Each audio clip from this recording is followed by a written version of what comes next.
Important article online games के regulation से संबंधित हैं। आप जीएस पेपर सेकंड के इस टॉपिक से आर्टिकल को रिलेट कर सकते हो।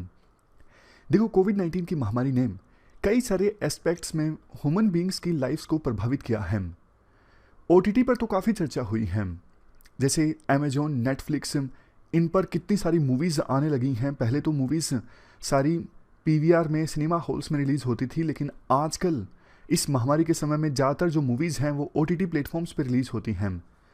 लेकिन देखो, ऑनलाइन गेमिंग ने किस प्रकार से ह्यूमन बींग्स की लाइफ को प्रभावित किया है, इस इशू पर ज़्यादा चर्चा नहीं हुई है। कोविड-19 से पहले और अब के समय को अगर कंपेयर करें तो ऑनलाइन गेमिंग जो है, लोगों ने ऑनलाइन गेमिंग पर 65% ज़्यादा टाइम बिताया है। अगर हम कंपेयर करें कोविड-19 के पहले के समय से अभी के समय को, 43 करोड़ जो लोग हैं हमारे देश में, वो वर्चुअल गेमिंग पर यानी ऑनलाइन गेम्स पर टाइम स्पेंड करते हैं।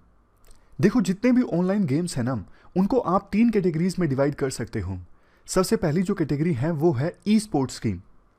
जैसे देखो, क्रिकेट, फुटबॉल, ये फिजिकली खेले जाते हैं, लेकिन इनको वर्चुअली खेलना, पुराने समय में तो आप वीडियो गेम्स की शॉप्स में जाके, आप तो नहीं मतलब बच्चे जो हैं वीडियो गेम्स की शॉप्स में जाके गेम खेलते थे, लेकिन आजकल ये गेम्स आसानी से घरों में भी खेले जा सकते हैं। जैसे ऑनलाइन क्रिकेट खेलना, ऑनलाइन फुटबॉल खेलना, ये है ई स्पोर्ट्स।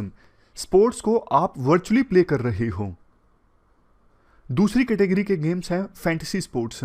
इसमें क्या होता है, जैसे देखो, एक एप्लीकेशन है ड्रीम 11। मान लीजिए इंडिया और ऑस्ट्रेलिया का क्रिकेट मैच है, 2 पर्सन हैं एक्स और वाई। एक्स अपनी टीम चूज करता है, एक्स ने दोनों टीमें से कोई भी 5 प्लेयर्स चूज कर लिए और वाई ने भी कोई भी 5 प्लेयर चूज कर लिए। अब जब देखो रियल में इंडिया और ऑस्ट्रेलिया का मैच होगा ना, तो देखा जाएगा एक्स ने जो 5 प्लेयर्स चूज किए हैं उन्होंने कितने रन बनाए हैं, वाई ने जो 5 प्लेयर्स चूज किए हैं उन्होंने कितने रन बनाए हैं।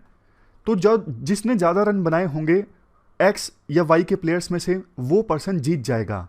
समझ गए? अगर एक्स के 5 प्लेयर्स ने ज़्यादा रन बनाए हैं तो एक्स जीत जाएगा, वाई के प्लेयर्स ने ज़्यादा रन बनाए हैं तो वाई जीत जाएगा।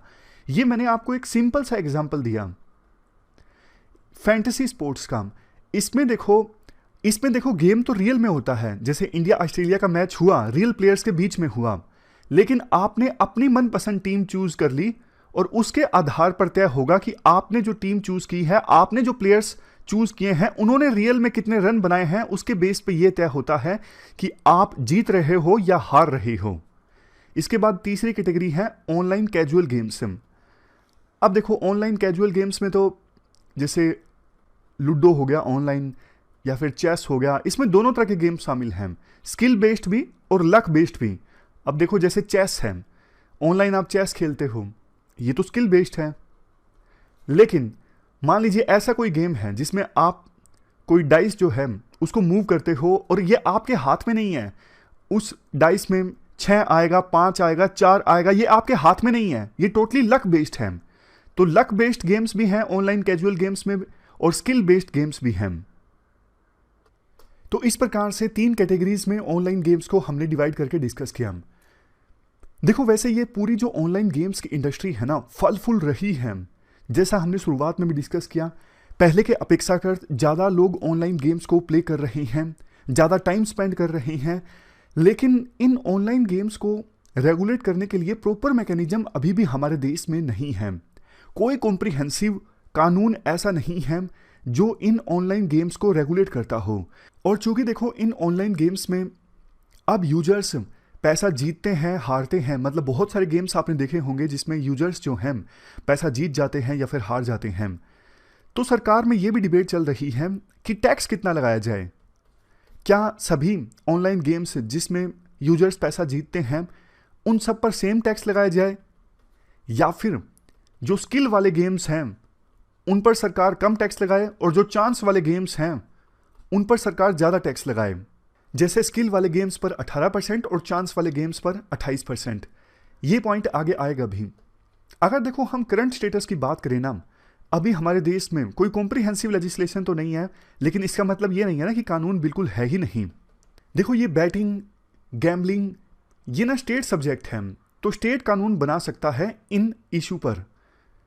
हमारे देश में पूरे देश में अगर Goa, Sikkim, union territory of दमन, इनको हम छोड़ देना, तो हमारे देश में बाकी सभी राज्यों में किसी भी प्रकार की गैम्बलिंग, बैटिंग पर बैन है। मतलब चांस वाले गेम्स पर पूरी तरह से हमारे देश में बैन है। जैसे कैसीनोज आपको नहीं देखने को मिलेंगे, गोवा में देखने को मिलेंगे, सिक्किम में देखने को मिलेंगे और दमन में देखने को मिलेंगे। बाकी पूरे भारत में किसी भी दूसरे राज्य में या फिर यूटी में आपको कैसीनोज नहीं देखने को मिलेंगे, क्योंकि उसमें ये गेम ऑफ चांस है, सिर्फ लक पे डिपेंड करता है कि आप जीत रहे हो या फिर हार रहे हो। इसमें कोई भी स्किल का यूज नहीं है। उसी प्रकार से असम, आंध्र प्रदेश, नागालैंड, उड़ीसा, तमिलनाडु एंड तेलंगाना, इन राज्यों में देखो गेम ऑफ स्किल्स पर भी रिस्ट्रिक्शंस हैं। पिछले दिनों तो लूडो भी कंट्रोवर्सी में आ गया था कि लूडो गेम बाय चांस है या फिर गेम बाय स्किल है। इस पर भी एक कंट्रोवर्सी जनरेट हो गई थी। और देखो लीगल पोजीशन चाहे कुछ भी हो, लेकिन ये बात सच है कि हमारे देश में बहुत सारे ऐसे लोग हैं जो इन ऑनलाइन गेम्स के एडिक्ट होते जा रहे हैं।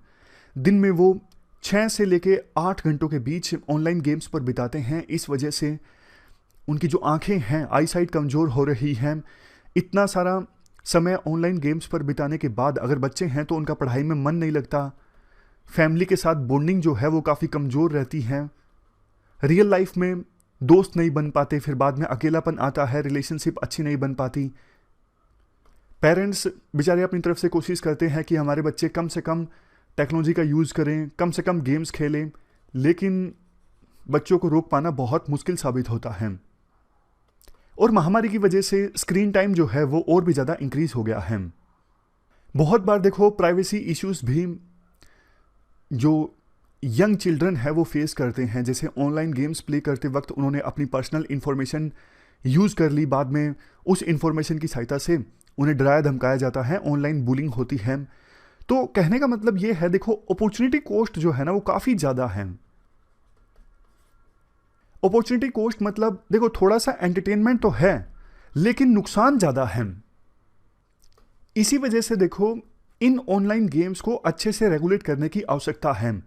जब देखो जो कैसीनोज हैं उनमें एज के आधार पर एंट्री होती है। आप इस एज के हो, पर्टिकुलर एज के, तभी आप कैसीनोज में एंटर कर सकते हो, अदरवाइज नहीं। तो ऑनलाइन गेम्स में एज के आधार पर एंट्री क्यों ना हो, आप बताइए कैसे ये पॉसिबल हो सकता है। ऑनलाइन गेम्स वाले बोल सकते हैं आप अपना आधार कार्ड लाइए तभी हम आपको ये गेम खेलने देंगे, अदरवाइज नहीं। तो आधार कार्ड से एज वेरीफाई की जा सकती है ऑनलाइन गेम्स प्ले करने के लिए। जैसे देखो चाइना में हाल ही में एक रूल आया था कि वो बच्चे जो 18 साल से कम उम्र के हैं वो एक हफ्ते में सिर्फ 3 घंटे ही वीडियो गेम्स खेल सकते हैं, इससे ज़्यादा नहीं। चाइनीज स्टेट मीडिया ने ऑनलाइन गेम्स को करार दिया है ओपियम ऑफ माइंड, यानी माइंड को नशा हो जाता है जब वो ऑनलाइन वीडियो गेम्स खेलते हैं। सेंट्रल गवर्नमेंट ने स्टेट्स को एक एडवाइजरी जारी की थी हमारे देश में कुछ समय पहले। सेंट्रल गवर्नमेंट ने कहा था कि आप पेरेंट्स और टीचर्स को बताइए कि वो बच्चों को किस प्रकार से एजुकेट करें ऑनलाइन गेम्स के बारे में। डूज एंड डोंट्स की एक एडवाइजरी जारी की थी सेंटर ने स्टेट्स को, और स्टेट्स ने फर्दर वो एडवाइजरी फिर पेरेंट्स और टीचर्स को दी। देखो वैसे ये ऑनलाइन गेमिंग इंडस्ट्री जो है वो, जैसा हमने डिस्कस किया, काफ़ी फल फूल रही है और 2025 आते आते 29,000 करोड़ का रेवेन्यू भी जनरेट करेगी और 65.7 करोड़ यूजर होंगे इस इंडस्ट्री के। काफ़ी सारी जॉब्स जनरेट होंगी, 15,000। तो पूरी तरह से बैन तो नहीं लगाया जा सकता इस इंडस्ट्री पर, लेकिन रेगुलेट जरूर करना चाहिए सरकार को। रेगुलेट करने के लिए बहुत कुछ किया जा सकता है। जैसे देखो एक गेमिंग अथॉरिटी इस्टेब्लिश की जा सकती है सेंट्रल गवर्नमेंट के द्वारा। वैसे तो इन गेम्स को बोला जाए कि आप सेल्फ रेगुलेट करो, जैसे OTT प्लेटफॉर्म्स अपने आप को अभी तक फिलहाल सेल्फ रेगुलेट करते हैं। हालांकि कुछ गाइडलाइंस पहले आई थी जिन पर कंट्रोवर्सी भी पैदा हुई थी। तो सेल्फ रेगुलेशन इनका हो सकता है ऑनलाइन गेम्स का, लेकिन इसके साथ साथ सरकार एक गेमिंग अथॉरिटी बना दे।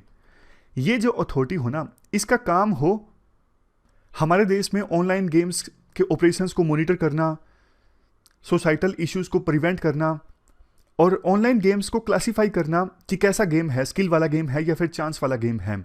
प्रोटेक्शन, जो कंज्यूमर्स हैं उनको प्रोटेक्ट करना, और अगर ऑनलाइन गेम्स में कुछ क्राइम हो रहा है, इलीगलिटी हो रही है, तो उससे निपटना। ये सारे काम होंगे उस गेमिंग अथॉरिटी के जो सेंट्रल गवर्नमेंट के द्वारा इस्टेब्लिश की जा सकती हैं। इसके साथ साथ देखो और कुछ चीज़ें, जैसे जो यूजर्स हैं उनकी केवाईसी हो सकती है, जैसे बैंक करते हैं, नो योर कस्टमर, प्रॉपर आधार और ओटीपी वेरिफिकेशन के बाद ही यूजर को ऑनलाइन गेम खेलने दिया जाए, अदरवाइज नहीं। इसके अलावा ये ऑनलाइन गेम्स वाली कंपनीज जो हैं वो अपने यूजर्स को प्रॉपरली एजुकेट करें कि आप लगातार इतने घंटे गेम खेलोगे तो ये रिस्क है, कैसे आप उस रिस्क से बच सकते हो, ये सारी चीज़ें ऑनलाइन गेमिंग कंपनीज बताएं। जैसे लिखा होता है स्मोकिंग की डब्बी पर कि सिगरेट पीना अपराध नहीं, क्या लिखा होता है, सिगरेट पीना स्वास्थ्य के लिए हानिकारक है। और उसके बाद जो पार्टिसिपेंट्स की एनोनिमिटी होती है ना, कि पता नहीं लगता, जैसे टेलीग्राम में भी अजीब से नाम कई बार हो जाते हैं यूजर्स के, कुछ भी ले लेते हैं वो मर्जी से, पता नहीं लगता कौन है, अज्ञात व्यक्ति। तो ये एनोनिमिटी खत्म होनी चाहिए। वैसे देखो ये चीज़ अपने आप में कॉन्ट्राडिक्टरी है। अभी तो राइटर बोले कि प्राइवेसी इश्यूज हैं, अगर कोई अपना रियल नाम यूज करेगा तो सबको पता लग जाएगा ना। मतलब बैलेंस इस्टेब्लिश करना पड़ेगा दोनों चीज़ों के बीच में, प्राइवेसी और ट्रांसपेरेंसी के बीच में। एक प्रॉपर ग्रीवेंस हैंडलिंग मैकेनिज्म भी हर एक ऑनलाइन गेम का होना चाहिए, ताकि यूजर्स को जो भी शिकायत है वो अपनी शिकायत को दर्ज करवा सके। ये कुछ सजेशंस राइटर देते हैं अपनी तरफ से कि ऑनलाइन गेम्स को किस प्रकार से रेगुलेट किया जा सकता है। तो ये थी हमारी आज की डिस्कशन। इस डिस्कशन में फिलहाल इतना ही है। Thank you very much for discussion.